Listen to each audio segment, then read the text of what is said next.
Good morning, everybody. Welcome to Central Valley Talk Live. Thank you for joining us. It is the 4th of October. Tonight is Yom Kippur.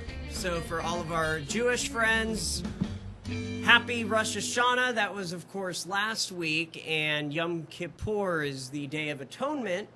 And kind of looking back on our life over the last 12 months. So as many of you know, I'm Jewish. So Yom Kippur is a very, very, very important holiday. Most people don't realize how important it is, but it's one of the most important Jewish holidays. Hanukkah is not the most important.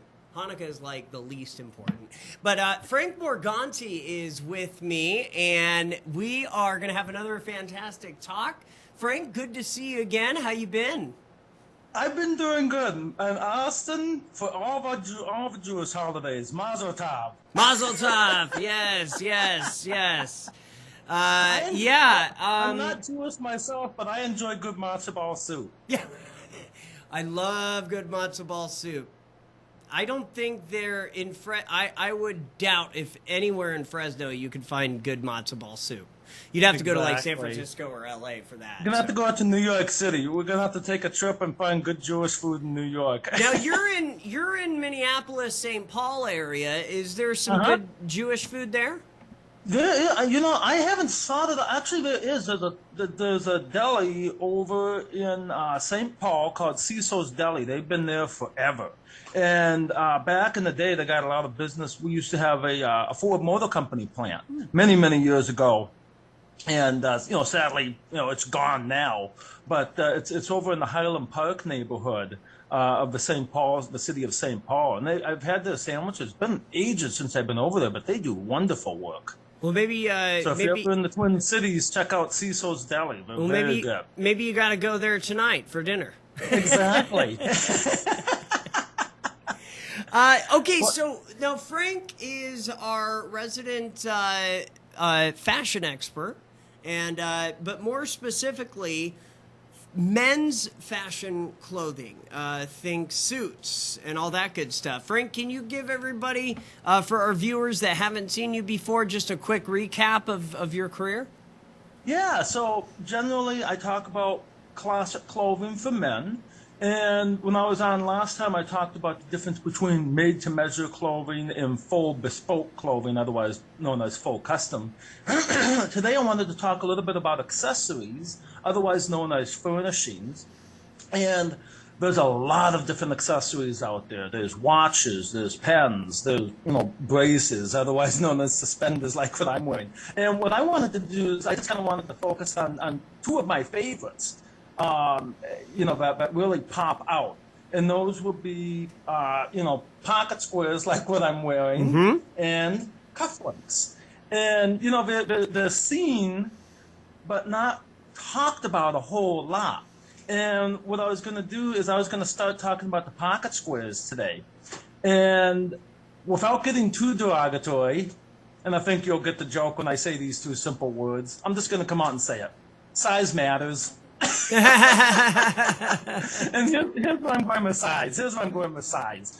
I did some measurements on some of my suit jackets for breast pocket in particular, both the width and the length of the inside. And I also measured some of my pocket squares because different manufacturers make things of different sizes, depending upon the size of one's coat or how the certain designer or tailor would like the breast pocket to look on a certain item. And so give or take on the breast pocket of the various coats that I have, on the width, I had anywhere between 4.5 inches to 5.5 inches. So that's the width that I'm talking about. And then the depth of the coat, the length of the pocket, I should say, I have between 4.5 to 6 inches. Now, going back to size, I measured some of my pocket squares, and two of the pocket squares were from the same manufacturer out of France. Simon, if I'm pronouncing it right, Simonite Goddard. The larger square was 19 by 18, so I'm talking inches here, 19 inches and 18 inches, 19 by 18. The smaller one, I had 12.5 by 12.5. And so, bigger is better because it's going to hold the pocket square in place. And I have a few over here. You can see them. There's the smaller one. I have the silk, the cotton, the linen.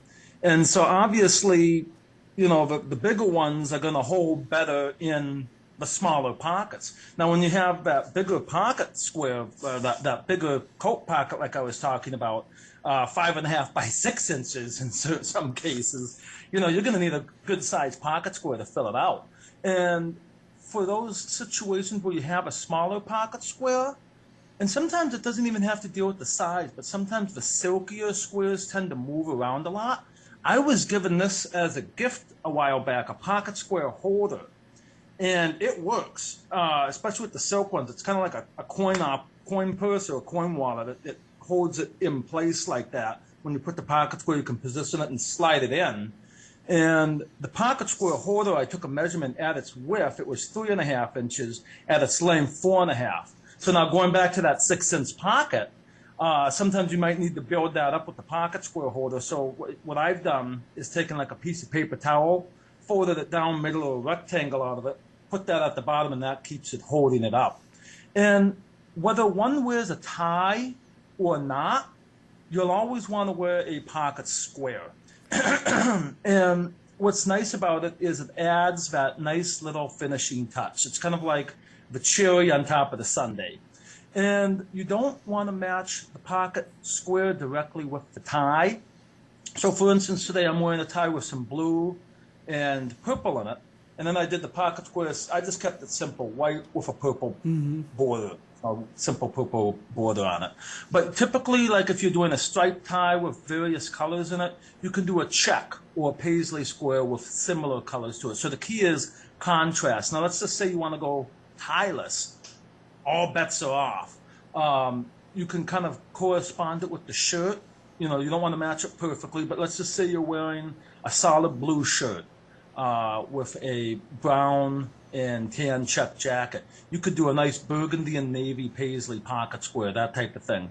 And I won't get into the folds because we don't have enough time for that. But long story short, you can do like what's called a puff and point or 3-point, 4-point, whatever works for the square. Because some squares have different patterns. Some squares are like an Oriental rug, where you'll have the border on the edges and then a design in the middle. Other squares are solid in color. Others are check or striped or dotted, paisley. So sometimes you can show both the border and the midsection, depending upon the type of design. So you can kind of really play around with it.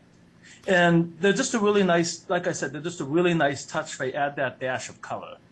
And then the other accessory that I wanted to talk about are cufflinks. And from the research that I've done over the years, they've been around since the 17th century. They started off as ribbons, and it was basically a necessity to help keep one blouse or shirt cuff closed. Right. And then as time went on and people learned how to make things out of metal, gold, and precious stones and other types of precious metals, that's where the metal form of cufflinks came about. And so this is one style, which is called the standard toggle back. So it has kind of a bigger face in the front, and some people call it a T-bar design. It's just, you turn the mechanism, you go through the shirt, you turn the bar just like that. That's actually one of the newer designs that came about in the late 1940s. Before that, there were really like cuff buttons, kind of like this. They were double-sided in nature, and they were usually held together by a chain or post. And it's a very elegant design. Is it the most easiest to put on? No. So you want to allow some extra time. Sometimes what I do, I'm wearing a pair of double-sided today. I usually put them on before I put the shirt on, and that helps. And then the third simple design, it's similar to the double-sided. These were real popular during the early 20th century. They're called snappers, and they're double-sided, and they basically snap together, which is kind of a neat mechanism. Yeah. And so what's kind of nice is the groove here that you can probably see. You'll put them onto the shirt, you'll put on the shirt, and then you just snap the cuff together. and then when you're ready to take them off at the end of the day, you just unsnap them, and it's a really neat mechanism. And much like the pocket square, the cufflinks just add that nice little bit of detail, that nice finishing touch, whether you're wearing a tie or not. And, cufflinks can, much like the pocket square, cufflinks are a really neat way to express yourself. And the cufflinks can be a symbol, like a family crest, or an initial, like a monogram, or what you do for a profession. One of the cufflinks that I was gifted was a pair of old broadcasting microphones by a friend, because he knew I had worked in broadcasting. Oh, cool. I want those. Yeah, and then I was also gifted another pair of cufflinks that have a pheasant on one side and a buckshot on the other. I'm not a hunter, but it was kind of a neat little addition to my collection because I had some pheasant bow ties. And so I've also seen cufflinks with, there was like a cigar on one side and a matchstick on the other side. So much like everything else in life, you can have a pair of cufflinks custom made too. And much like any other form of jewelry, cufflinks can range from next to nothing to sky's the limit, depending upon what they're made out of, the rarity of them. And you'd be surprised, how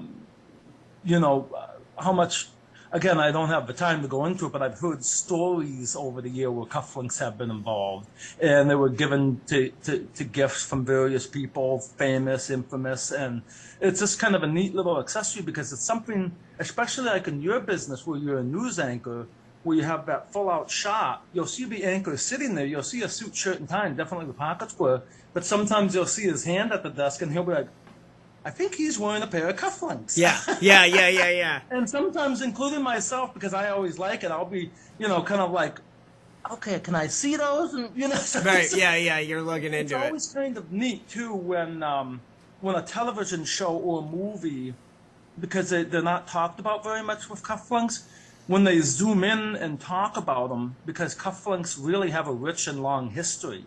I remember the series premiere of Mad Men emphasized there was a scene where the character Don Draper's cufflink fell out of his cuff for whatever reason on the conference table, and the lady kind of flicked it over to him. Later in the show, he met with this woman who ran the department store, and she brought him over to the men's department, and they pulled out a tray of cufflinks, and they zoomed in on it. And so that was one of the few shows where you actually got to see a nice camera shot of cufflinks. Yeah. All the different types of designs that are out there. And it's really, keeping in mind there's the old saying, learn the rules and then break them.